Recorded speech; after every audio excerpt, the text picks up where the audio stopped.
বিশ্বাস করা না করাটা আপনার ব্যাপার। যেভাবে লেখা আছে আমি সেভাবেই পড়ে শোনাচ্ছি। আসসালামু আলাইকুম রাসেল ভাই, কেমন আছেন জিজ্ঞেস করলাম না, কারণ আমি জানি আপনি সব সময় ভালোর দলে থাকেন।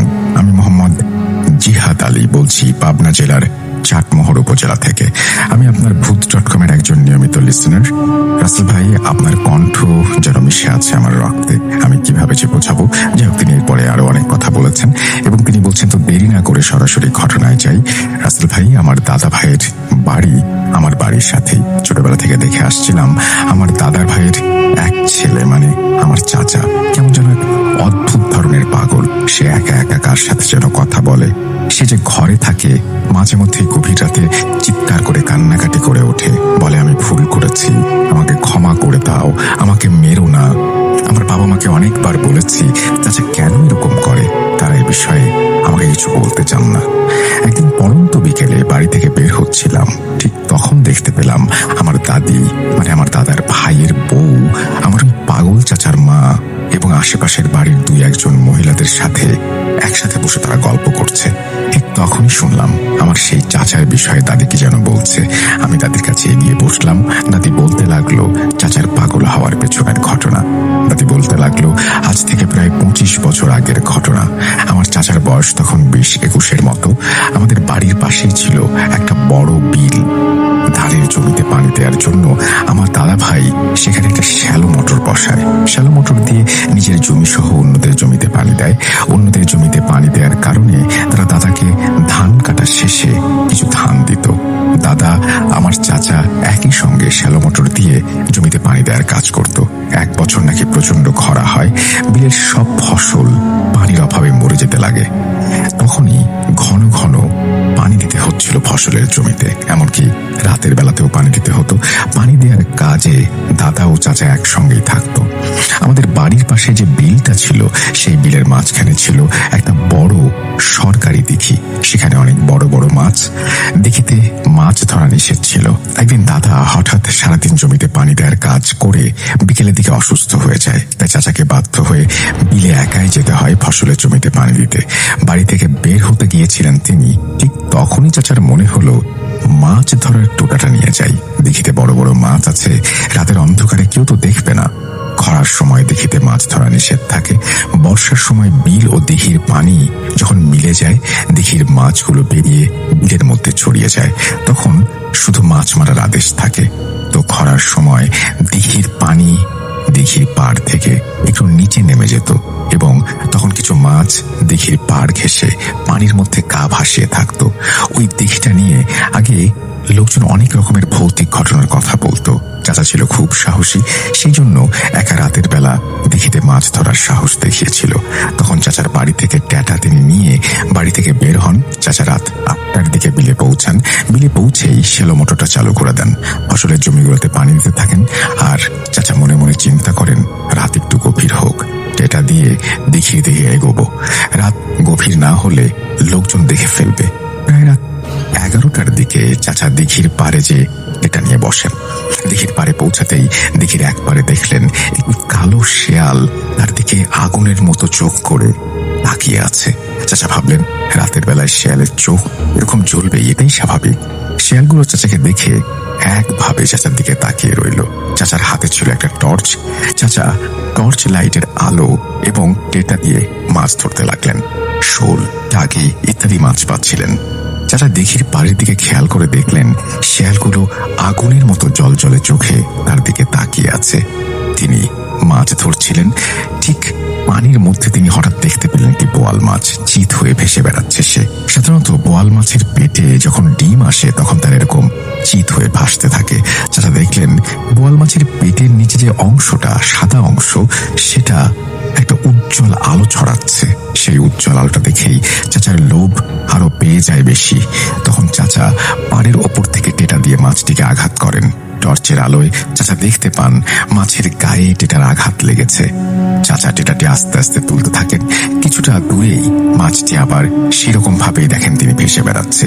কিন্তু এইবার মাছটি যে জায়গায় ভাসছে সেখানে আঘাত করলে পানিতে নামতে হবে।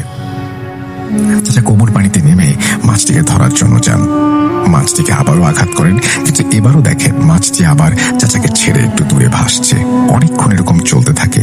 শেষ পর্যায়ে চাচা মাছটিকে সত্যি সত্যি আঘাত করতে সক্ষম হন।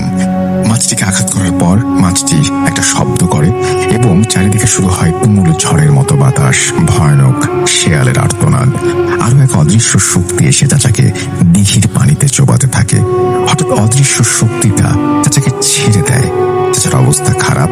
চাচা দিঘির পানি থেকে উঠে দেখলো কালো শেয়ালগুলো তখন তার দিকে তাকিয়ে আছে। চাচা সোজা বাড়ির দিকে দৌড়াতে শুরু করলো। অবয়বগুলো চাচার পেছন পেছন আসতে লাগলো। সেখানে বেশ কিছু অবয়বও ছিল।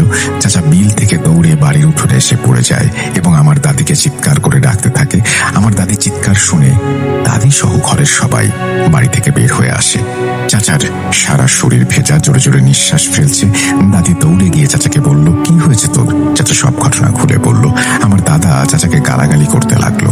চাচাকে গোসল করিয়ে ধরাধরি করে ঘরে নিয়ে যাওয়া হয়। চাচা বিছানায় শুয়ে ভাবতে লাগলো আজকে তার জীবনে এ কি ঘটনা ঘটলো। এগুলো ভাবতে ভাবতে মস্তিষ্ক ক্লান্ত হয়ে তিনি এক সময় ঘুমের রাজ্যে হারিয়ে গেলেন। এরপরে সকালে ঘুম থেকে উঠে অদ্ভুত আচরণ করতে থাকেন তিনি। বলতে থাকেন, আমাকে মাছ দাও, আমি কাঁচা মাছ খাবো।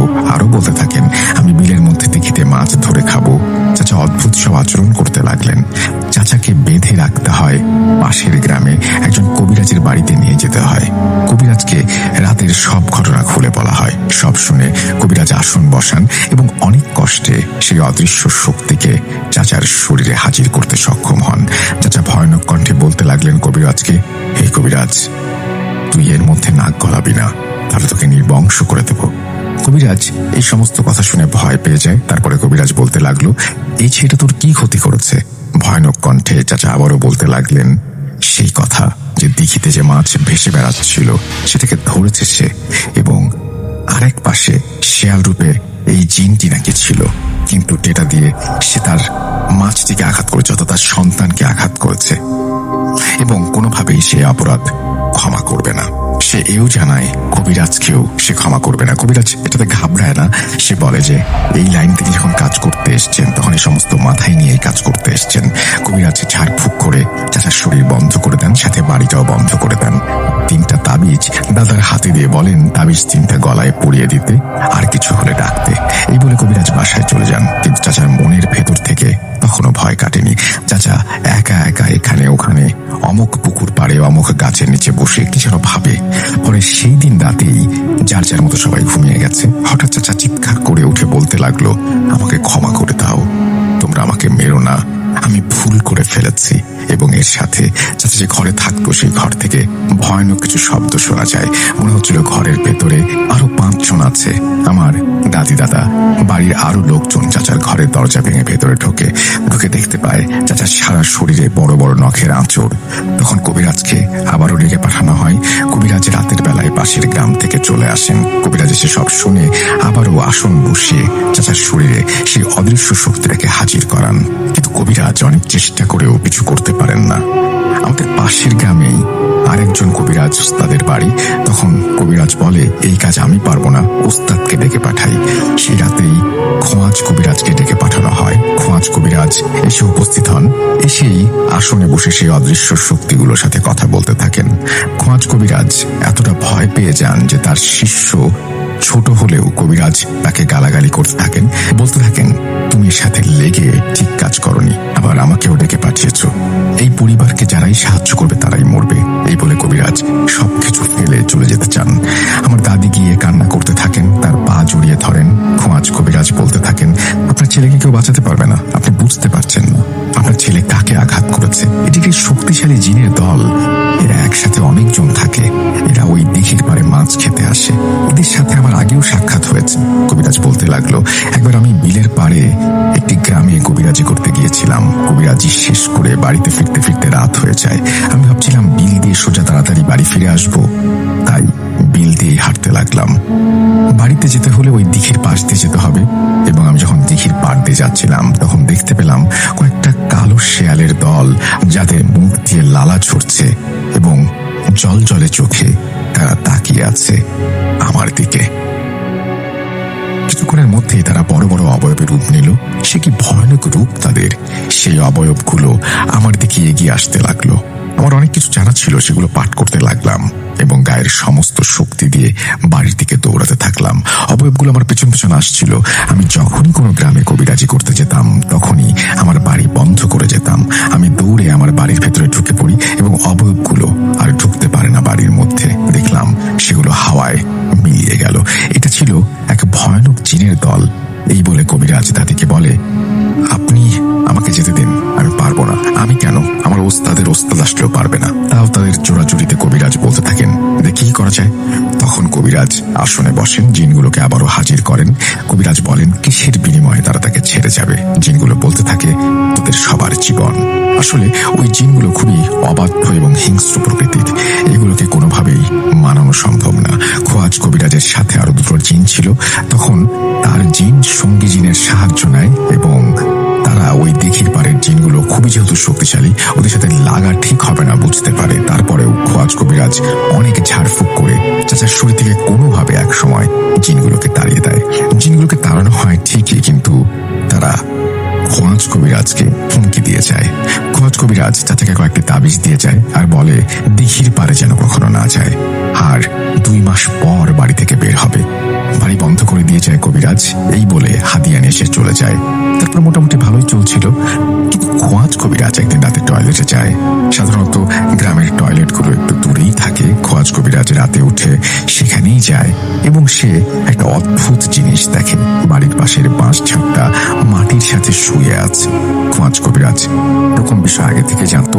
বাঁশ ঝাড় মাটিতে শুয়ে আছে, এটা দেখার পর খোয়াজ কবিরাজের গা ভারী হয়ে যায়। তৎক্ষণাৎ খোয়াজ কবিরাজ দৌড়ে ঘরের ভেতরে ঢুকে পড়ে, তার স্ত্রীকে ঘুম থেকে ওঠায়। তারপর ঘরের বেড়া ছিল বাঁশের জাগারের। তখন বাঁশের জাগারের বেড়াটি হাত দিয়ে একটু ফাঁক করে। বাঁশ ঝাড়ের দিকে তাকাতেই তার গা হাত পা সব ঠান্ডা হয়ে যায়। দেখে শেয়ালগুলো বাঁশ ঝাড়ের পাশ দিয়ে ঘোরাঘুরি করছে, তাদের চোখ আগুনের শিখার মতো জ্বলছে।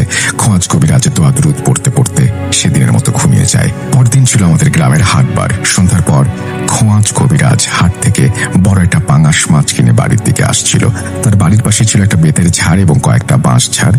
খোয়াজ কবিরাজ মাছটি হাতে করে নিয়ে আসছিল। হঠাৎ মাছটির ওজন কম মনে হলো। হাতের দিকে তাকাতেই দেখতে পেল কয়েকটা কালো ভয়ানক অদ্ভুত প্রাণী তার হাতে থাকা মাছ খেয়ে ফেলেছে। শুধু মাছের মাথাটা তার হাতে লেগে আছে। খোয়াজ কবিরাজ এটা দেখে দৌড়ে বাড়িতে চলে যায়। তার স্ত্রী, ছেলের বউ দৌড়ে এসে তার কাছে সব ঘটনা শোনে। তারা ঘটনা বলার শেষ না হতেই খোয়াজ কবিরাজ দুনিয়ার মায়া ত্যাগ করে চলে যায়। বাড়িতে কান্নার রোল পড়ে যায়। খোয়াজ কবিরাজের লাশ দাফন করে জানাজা দিয়ে সেই দিন রাতেই কবরস্থ করা হয়। পরের দিন আমার চাচা আমাদেরই বাড়ির পাশে একটা পুকুর পাড়ে খাড়া দুপুরবেলা বসেছিল। হঠাৎ একটা অদৃশ্য শক্তি চাচাকে পুকুর পাড়ের ওপর থেকে পুকুরে ফেলে দেয়। পানির মধ্যে চোবাতে থাকে। বাড়ির সাথে যেহেতু পুকুরটা ছিল, আমার দাদা তখন বাড়িতেই ছিল। বাড়ির ভেতর ভাঙচুরের শব্দ শুনে দাদা পুকুরের পাশে গিয়ে দেখে চাচা হাবুডুবু খাচ্ছে। দাদা এক লাফ দিয়ে পানিতে নেমে চাচাকে ধরে ফেলে। পরে চাচাকে বাড়িতে নিয়ে আসা হয়। দাদার ভাষ্য মতে পুকুরে লাফ দেবার পর তিনিও অদৃশ্য কিছুর ছোঁয়া পেয়েছিলেন। তারপর থেকেই চাচার এই পাগলামো শুরু হয়। ঘটনাটির বয়স 25 বছর। আমাদের দাদি তার ছেলের জন্য কান্না করছেন 25টি বছর। যাই হোক, এই ছিল ঘটনা। যদি ঘটনা ভালো লাগে তাহলে শেয়ার করতে বলেছেন। থ্যাংক ইউ ভেরি মাচ আপনার ঘটনার জন্য। আশা করছি এই ঘটনাটি যারা শুনলেন তাদেরও ভালো লেগেছে। আমরা চলে যাব আমাদের পরবর্তী ঘটনায়।